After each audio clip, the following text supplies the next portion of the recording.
안녕하세요. 머니 다큐입니다.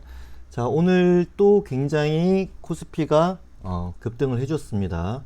어제 말씀드렸다시피 이제 130일선은 굉장히 강한 흐름으로 돌파를 했기 때문에 앞으로 좀 더 상승할 가능성이 훨씬 높은 건 어쩔 수 없다. 근데 이론적으로는 기업들의 펀더멘탈에 비해서는 지수가 너무 올랐기 때문에 저는 오늘 또 곧버스는 홀딩 그리고 2100포인트 돌파 시는 이제 추가 매수로 대응을 할 예정입니다. 자, 오늘 같은 경우는 이제 그 수익률이 마이너스 17%까지 돌파를 했고요. 굉장히 충격적입니다. 뭐 예상은 했지만 실제로 급등하는 모습을 그 HTS로 보면 굉장히 슬프죠. 뭐 어쩔 수 없습니다. 자, 오늘 수급 동향 뭐 개인 소폭 그 매도로 진행이 됐고, 외국인 또 매도, 기관만 이제 막판에 이제 매수세가 들어오면서 지수를 끌어올린 원동력이 되지 않았나 생각이 듭니다. 일단은 지금 선물 시장 굉장히 급등하고 있습니다. 뭐 니케이 같은 경우는 2% 이상 상승을 하고 있는 중이고요. 뭐 유럽, 미국 할 것 없이 굉장히 높은 상승률 대기 중이고, 지금 뭐 빅스 지수 같은 경우도 좀 하락하면서 30 안쪽에서 이제 머무는 거 보니까 내일 또 코스피가 한 번 더 상승 흐름을 타지 않을까 슬픈 예감을 해보고 있습니다. 그래도 뭐 저는 이 영상을 찍는 것이 이제 곧버스 투자자분들에게 버틸 수 있는 힘을 드리기 위해서 오늘 또 악재거리, 물론 이미 다 반영된 악재들이에요. 근데 아직 시장이 그렇게 반응을 하지 않을 뿐이지 어쨌든 하나씩 보도록 하겠습니다. 자, 일단 우리나라 기준으로 본다면 대한민국 같은 경우는 그 가장 위험한 게 가계부채죠. 가계부채. 그 대기업들 같은 경우는 그 IMF를 겪으면서 굉장히 현금 확보에 대한 그런 인식이 굉장히 강하기 때문에 뭐 대기업 같은 경우는 큰 문제가 없고, 중소기업이나 이제 가계부채에 대한 이 연체율이 굉장히 중요한데, 저희 뭐 코로나 터지고 나서 코로나 지원금 엄청나게 지원해줬죠. 물론 큰 금액까지는 아니더라도 뭐 저도 소상공인에 해당되나 싶어서 이렇게 신청을 해봤는데, 일단은 뭐 매출액 기준이 안 맞아서 저는 일단은 대출을 못 받았고요. 근데 대부분의 자영업자들이 1,000만 원에서 한 2천만 원 정도까지는 아주 그 쉽게 대출이 됐다라고 합니다. 그리고 뭐 정부 자체에서도 뭐 대출에 대한 그런 것들을 좀 유예도 좀 시켜주고 하기 때문에 지금 이 표에 나와 있는 연체율 자체는 괴리가 좀 있을 것이다. 그러니까 실제로는 뭐 한 1, 2%까지 올라갔을 수도 있는데 아직 반영이 되지 않았다라는 것이 있고요. 그리고 P2P 금융 누적 대출액 연체율 같은 경우도 펜이 왜 이러죠? 자, P2P 금융 누적 대출액 연체율도 굉장히 급등하면서 이제 10조 돌파하는 모습 보이고 있습니다.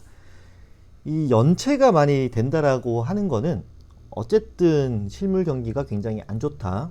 뭐 가게든 중소기업이든 굉장히 안 좋은 건 사실입니다. 뭐 이거는 뭐 우리나라 이야기고요. 뭐 미국으로 넘어간다고 하더라도 뭐 카드 연체율이 이미 작년부터 이렇게 계속 상승 흐름을 타고 있었고요.